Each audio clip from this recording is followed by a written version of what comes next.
Hi, good morning. Welcome to Wake Up with Yoga Blocks. Let's go get started.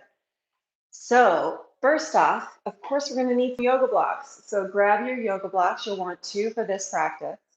And we'll go ahead and take that first block and place it directly underneath the seat.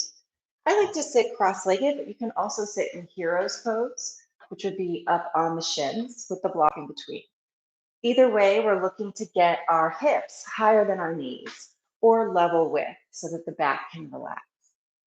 So when you found a comfortable seat, make sure that the butt muscles are up out of the way so that you can find those sits bones and root them straight down into the earth like pylons. It's from this rooted foundation that will grow the rest of the pose. Think of the navel as a horizon line, and everything below it becomes cast in stone, quite heavy, solid, stable, immobile. And then everything from the navel up begins to become lighter and lighter with each breath. So we'll dive into our breath now.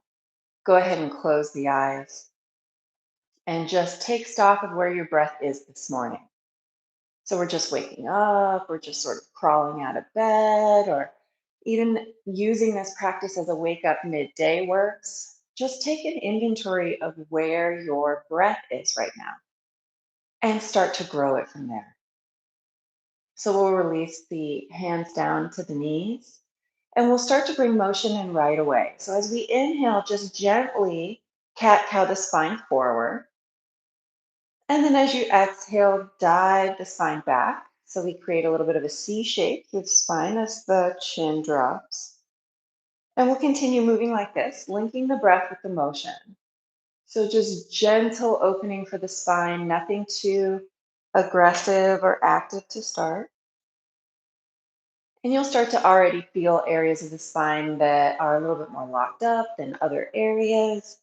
And that means that's exactly where you need to send your breath. So start to be diagnostic with the breath, creative with the breath. Constricting the back of the throat, you can begin to hear the breath. This is called ujjayi breathing. Continue to move as you breathe, and then see if you can tap into the sound of the breathing. So the inhale and exhale come both in and out of the nose, but we do have that constriction in the back of the throat. It's somewhat like saying the word ha or fogging up a mirror, but with the mouth closed. And we'll take 3 to 5 more cycles just like this. Feel free to bring the shoulders into this movement. So as you dive forward on the exhale, squeeze the shoulders together in front of the body. And then as you inhale forward, squeeze the shoulders back together behind the body and so forth. 2 more times, just like that. Notice if there's any tension in the jaw, the neck, or the face. Go ahead and release that on your next exhale. And then on your next inhale, let's sweep the arms up overhead. So big cat stretch. This is kind of what the cartoons do when they wake up in the morning. Let's do one now. Yes. And then drop that right hand either to your leg or if you can get fingertips to the floor, that works too. Left shoulder, you'll drop down the back as you continue to reach up through those fingertips. We're just going to crawl the right fingertips over to the right until you can meet the mat with a palm print. You'll find your left side at a diagonal. That's exactly what we're looking for. So we're not trying to create an arc or a banana in this shape. We're really looking for that strong diagonal, reaching out through the fingertips and then back down through the left hip. Root that pylon into the earth and breathe. We'll be here for 2 more cycles of breath. So sometimes I like to inhale and slightly curve my gaze and chest, heart upward. And then on the exhale, slightly curve my gaze, chest downward. We'll take 1 more breath like that, or in stillness, whichever you prefer. And on the exhale, crawl those fingertips back in. So use the strength of your left hand to help lift, or right hand rather, to help lift that left side back up. Go ahead and release the left arm and take a big inhale to sweep the wings up. We'll keep that right wing lifted and drop the left wing back down to the earth. Fingertips touch. Take an inhale here. Right shoulder, oof, down into the socket. Root it down. Right fingertips electrically reaching upward. On your next inhale, crawl those left fingertips over to the left till the full palm can make contact. And then reach and breathe. We're reaching in two directions. Out upward at the diagonal through fingertips, but also downward through that same right hip. So the whole right side, as we breathe here, might begin to open on inhale, perhaps shining a little upward towards the sky, and then close a little bit on exhale. One more breath like that, or find your stillness, your reach, your length. On your next exhale, use the strength of your left hand to help press you halfway back up and then crawl those fingers back in. Beautiful. So at this point, grab your second block. We're going to place that block behind, over to the right side of the body. So it's not really behind the body, just over here to the right. Then the left hand will come reach right back up to the sky. Inhale. And as you exhale, right palm to block face. Press down through that block to help accentuate your twist over to the right. So first twist of the day, oof, might be a stiff one. Breathe in and around it. We're holding this twist, but we're not holding the breath. So keep that nice and easy, flowing free. And feel the right side of your body expanding. So our breath isn't just in the front here. It's very much in the back and on the sides. So see if you can imagine that three-dimensionality of your rib cage as you breathe and relax the jaw, relax the face, relax the neck. None of that stuff is needed. In fact, not even the legs are needed in this posture. A lot of the strength comes from the torso, comes from the upper body. Go ahead and see if you can release any tension in the hips. Take one more breath here. And then go ahead and release the twist all together. Sweep those arms up, inhale. And then we'll prepare for the second side on exhale. Bring the hands to heart space and then grab your block that's on the right side and shimmy it over to the left side. Inhale, right arm lifts up to the sky. Take a big breath here. We know where we're going, so sometimes the body begins to twist right away. Let's find that length first. Then the left hand can float on top of the block. Press down through that hand to help lift up through the torso, up through the spine. Slight tuck in the chin brings the back of the spine even higher. So we're just holding this twist and figuring out what we can let go of. We definitely need some muscle chain working in this, but other chains of muscle, no need. So dive in and around your body. Find the areas that you can release. Take one more big inhale here. And then go ahead and exhale to release the twist back through center. Sweep both arms up on the next inhale. Find that length on both side bodies. Keep the arms up and the breath flowing. One more big inhale. Go ahead and release both arms. So from here, we will come straight into traditional cat-cow. So you'll still want your blocks nearby, bring them to the top of the mat, and then go ahead and walk your knees back till they're directly below the hips and the hands directly below the shoulders. In traditional cat-cow, we start with a neutral spine, so see if you can find a very flat tabletop here. And then on the inhale, we dive the belly down to the earth, lift the chest, heart forward, gaze forward, exhale, reverse it. So instead of dropping the head, imagine that you're lifting the navel instead, and the head just drops naturally, chin to chest. Inhale. So this is your traditional cat-cow. We're going to take 2 or 3 versions here. I'm sorry, repetitions before we change the version. One more inhale. Noticing if your spine begins to wake up a little bit, get a little bit warmer. You might see some more exaggerated movement. And then we'll bring the blocks directly below the hands. So adding a little bit of height. You're welcome to use the lowest setting of the block, or you can bring it up to the middle setting, whichever you prefer. And right away, drop the belly. Lift the chest. How do the blocks change this pose? Pretty dramatically, actually. A lot of the effort is then accentuated in the back of the heart space between the shoulder blades. So see if you can find length on inhale there.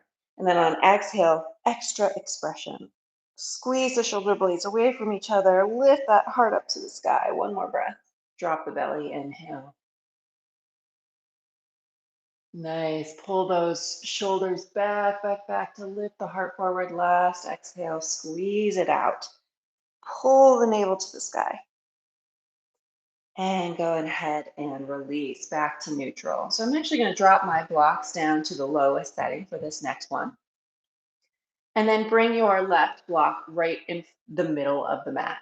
The right arm will come to the sky. So before we bring the right arm all the way up into some arm rotations, let's bring the palm back to the sacrum here and check out the hips. Make sure they're nice and level and you've got even distribution of weight on the knees. Then inhale that right arm up. Yeah. Exhale down. Back behind you. Inhale, sweep forward. Just get some organic movement through this right shoulder. We'll take one more breath. Rotating it up and over and back. And then we'll switch sides. So you can just replace your hand here, bringing the right hand to the center block and then left hand to the sacrum. So as we bring the left hand to the sacrum, let's imagine that you're literally wrapping that left shoulder up and on top of the back first. So we're getting the twist in the very upper back as opposed to the lower back. Here you can check out the hips, distribute the weight evenly between knees. And then when you're ready, go ahead and accentuate your twist, lifting the arm up to the sky or perhaps to the horizon before linking your breath with your motion and inhaling the arm forward, up, and back. Exhale back. Inhale, rotate forward. One more time, just like this. Strong arms, electric energy from heart extending outward. Inhale and exhale. Release.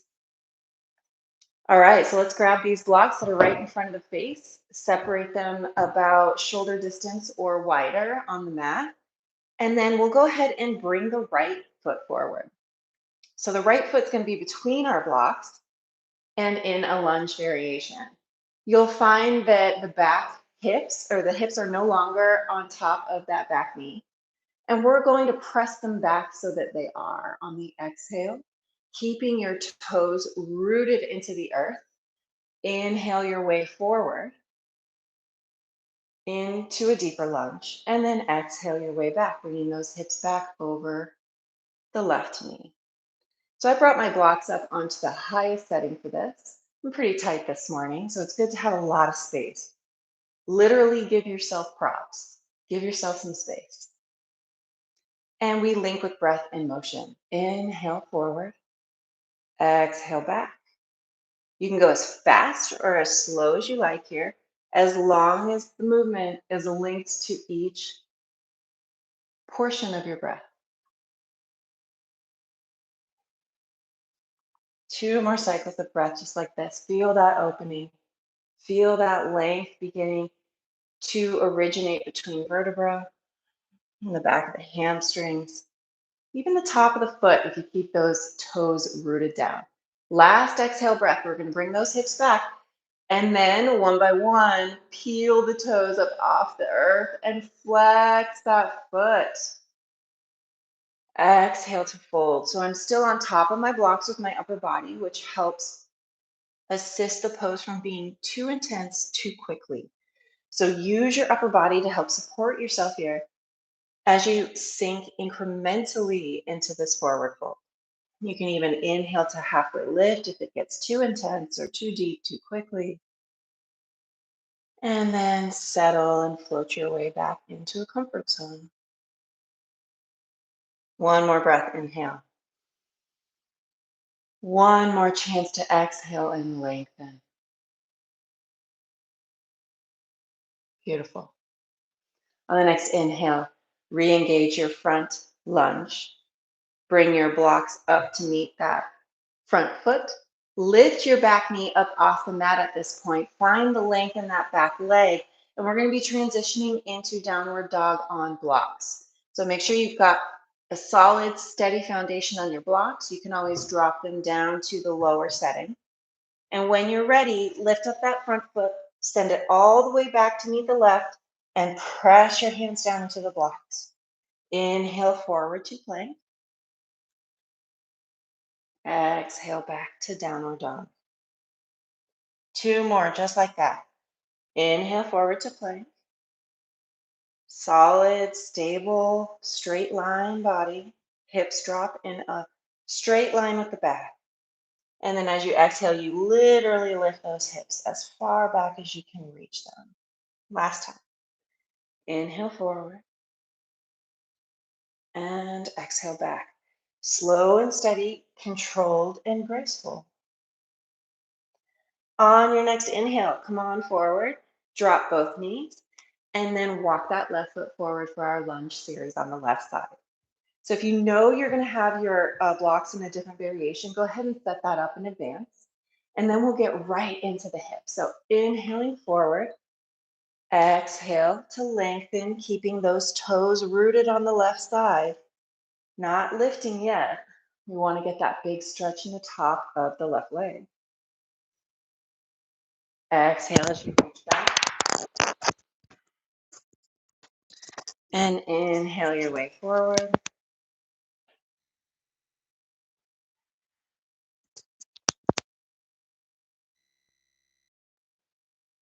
Last time, inhale your way forward. And then as you exhale your way back, go ahead and peel those toes off and flex the foot completely, getting into the back side of this leg. That can be pretty intense. Don't go too far. Make sure you let your body lead the way, your breath lead the way.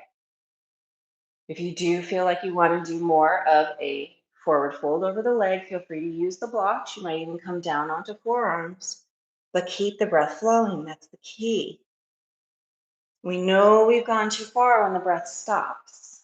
That's our clue. Then we need to back out a bit, reconnect with the breath.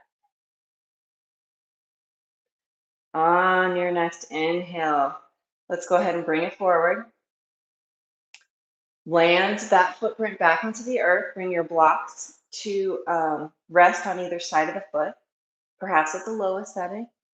Then lift that back knee. Stretch that entire leg from really your heart reaching forward to the heel reaching back. And then go ahead and exhale, press down through blocks to lift that left leg back to meet the right. And find your downward dog. Inhale, roll your way through plank. And exhale your way back to downward dog. One more time, let's do it just like that. Inhale your way through plank. And then exhale, press down through the length of your fingertips. And reach those hips up. Beautiful job. Let's come down, back down to hands and knees. And then we will set up on our back actually. So we'll only need one block from here on out. Make sure that block is handy. And then sit yourself down right in the center of your mat and see if you can keep those toes rooted into the earth, unlifting, as you roll your way back down onto the earth. So we just got out of bed, potentially. Try to slow the roll as much as you can. And we won't necessarily be on our backs for long, but this is a more restorative style inversion. I really love to start the day this way.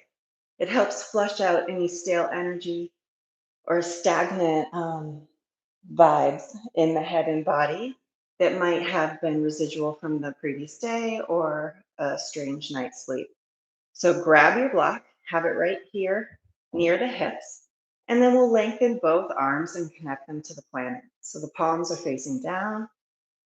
Walk your feet in until the heels are close to the sits bones and hip distance apart. On the inhale, press the low belly back into the earth.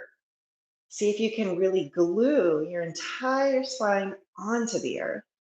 And then on the exhale, begin to peel the spine up from the bottom. right at the base of the spine, one vertebra at a time, until the very top of your inhale is the full expression of your bridge pose. And on the exhale, roll your way back down. So one vertebra at a time, touching the mat, super controlled through the legs, the glutes, the feet, even until that big bone at the base of the spine hits the earth, our sacrum. And we'll reverse it. Inhale your way up. I call these bridge rolls as they are have a massaging like character.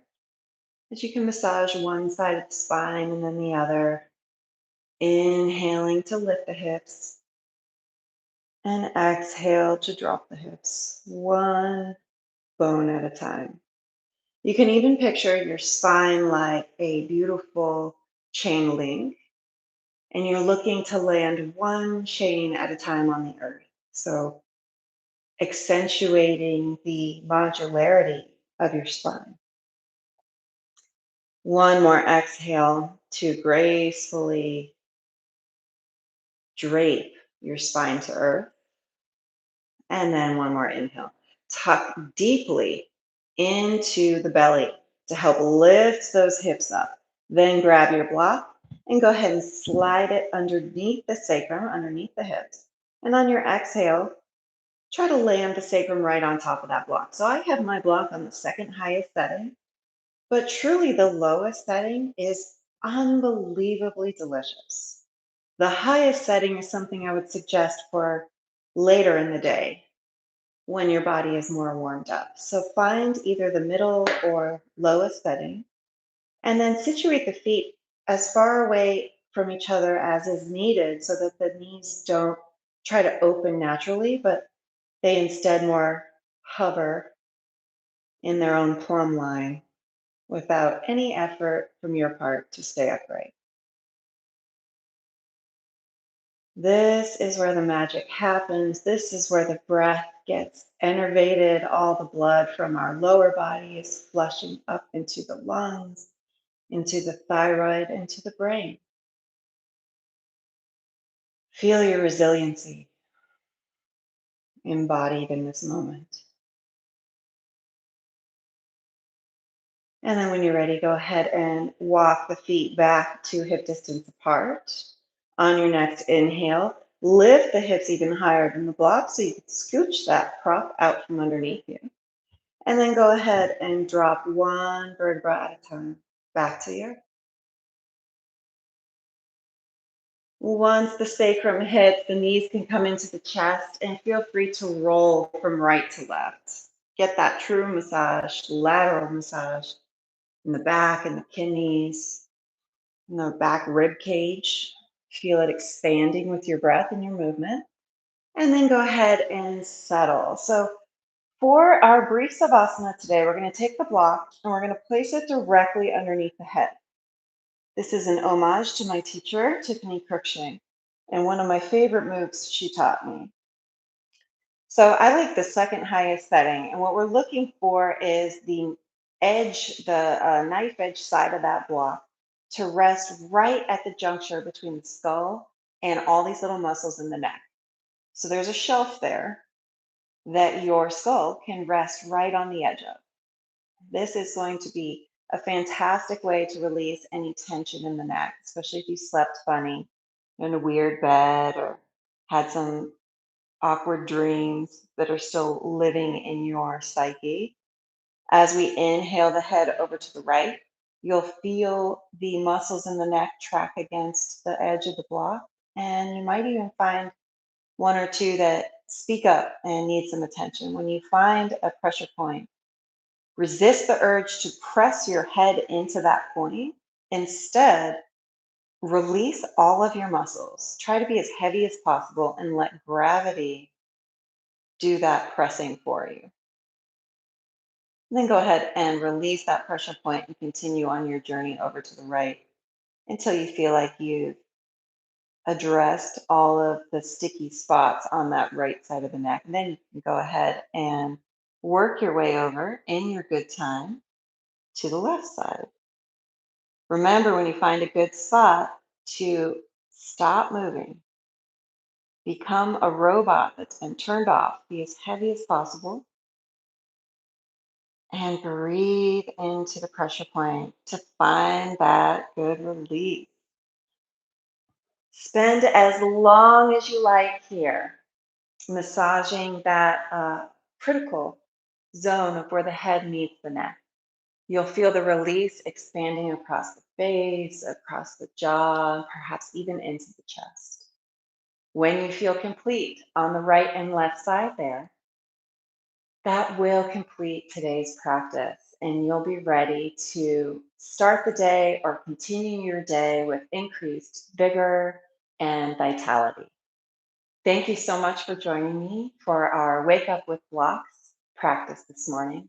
I hope you enjoyed it, and I hope that you'll join me again soon. May you be well. Namaste.